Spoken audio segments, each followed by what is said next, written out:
श्री स्वामी समर्थ.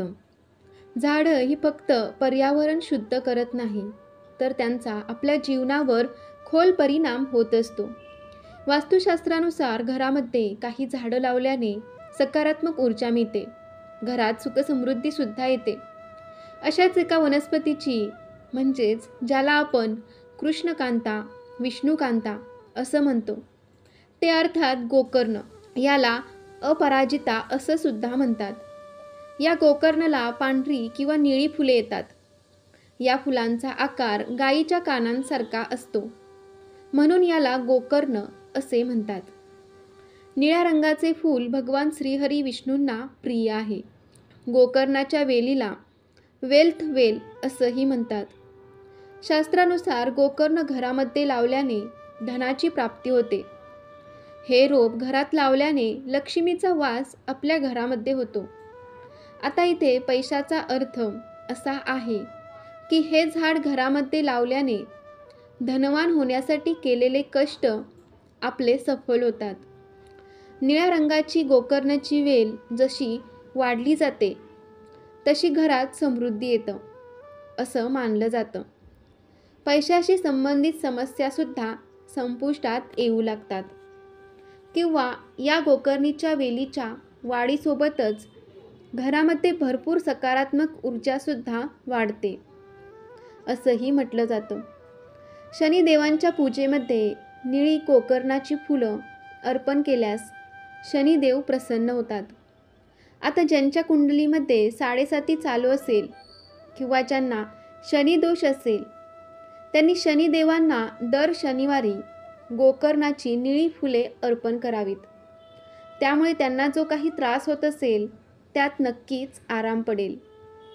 आता बघूया घराच्या कोणत्या दिशेला ही गोकर्णाची वेल लावायला हवी.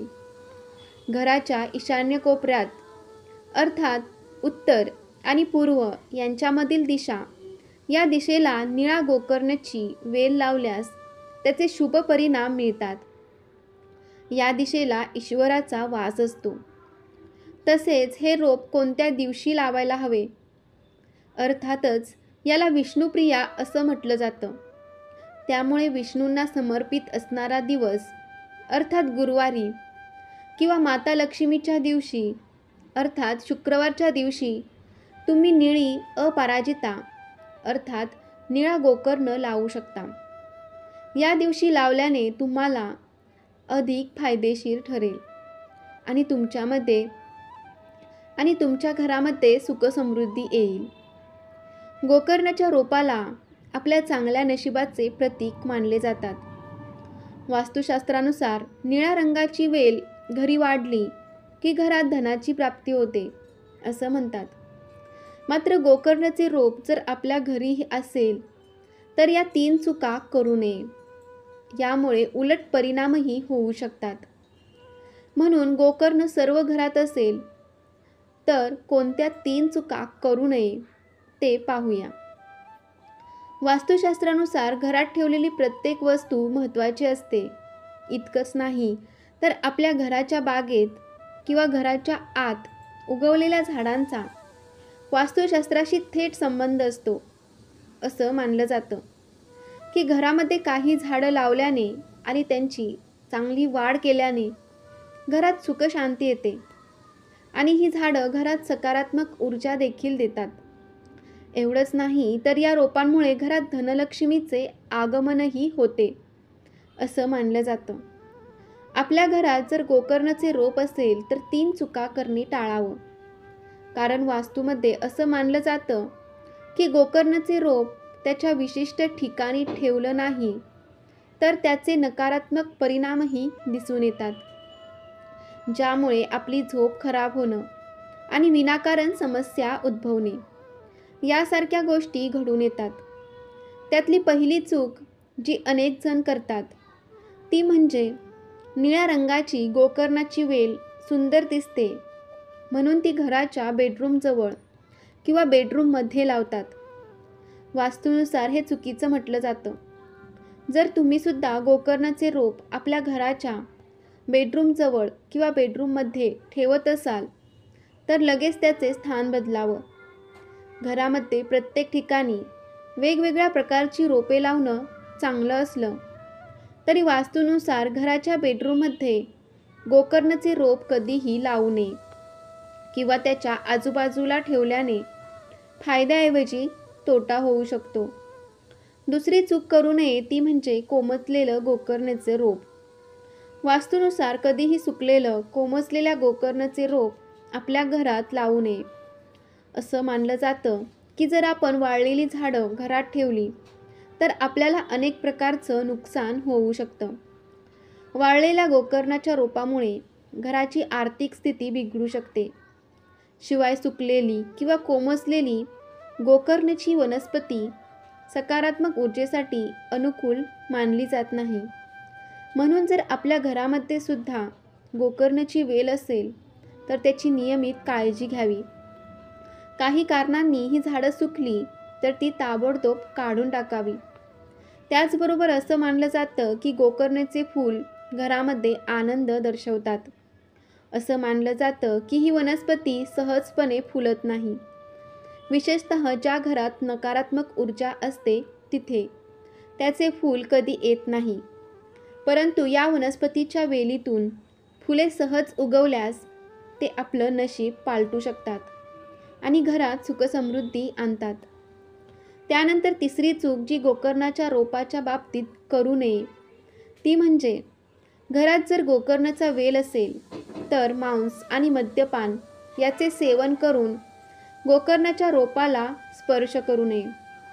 कारण गोकर्ण खूप पवित्र मानली जातात आणि जर आपल्या घरात गोकर्णाचे रोप लावला असेल आणि त्याचवेळी मांस किंवा मद्य सेवन करून आपण स्पर्श करत असू तर यामुळे अनेक समस्या उद्भवू शकतात. याचबरोबर असं मानलं जातं की जर आपल्या घरात गोकर्णाचे रोप असेल आणि या सर्व गोष्टी करत असू तर वनस्पतीचा हा अपमान करण्यासारखा आहे आणि त्याचा आपल्या जीवनावर नकारात्मक परिणाम नक्कीच होऊ शकतो. शिवाय या 3 चुकांव्यतिरिक्त गोकर्णाचे रोप जर आपल्या घरात असेल तर छोट्या मोठ्या चुकासुद्धा टाळावं. असं मानलं जातं की रात्रीच्या वेळी कोणत्याही वनस्पतीला स्पर्श करू नये.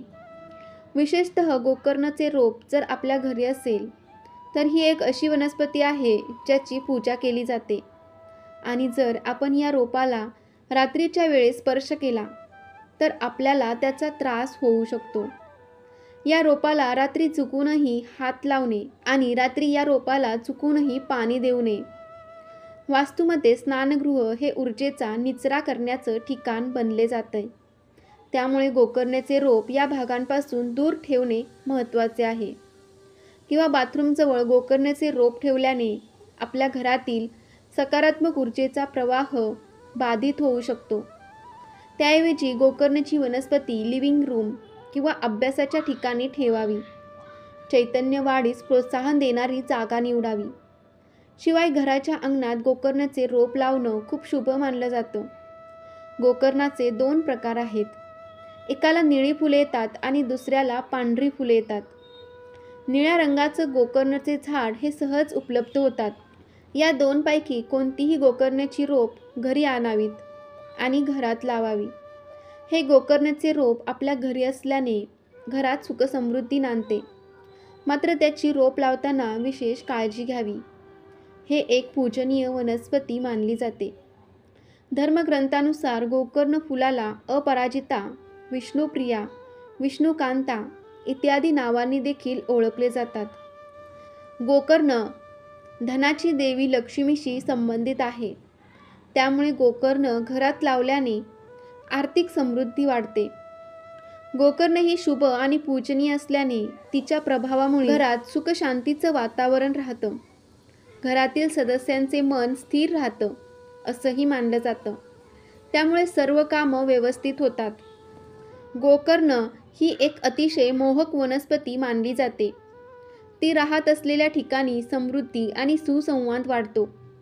म्हणून जर तुम्ही ते योग्य दिशेने आणि योग्य ठिकाणी लावलं नाही तर त्याऐवजी तोटेही होऊ शकतात आणि जीवनात नकारात्मक परिणामही होऊ शकतात. आपल्या घरात गोकर्णाचे रोप लावण्यापूर्वी वास्तुतत्वांचा काळजीपूर्वक विचार करणे ही आवश्यक आहे. तर मित्रांनो, तुम्हाला ही माहिती कशी वाटली कमेंटमध्ये नक्की सांगा. आवडली असेल तर व्हिडिओला लाईक करा. तसेच कमेंटमध्ये श्री स्वामी समर्थ लिहायला विसरू नका. आणि तुमच्या घरात जर गोकर्णाचा वेल असेल तर तो योग्य दिशेने ठेवा. श्री स्वामी समर्थ. जय जय स्वामी समर्थ. श्री गुरुदेव दत्त.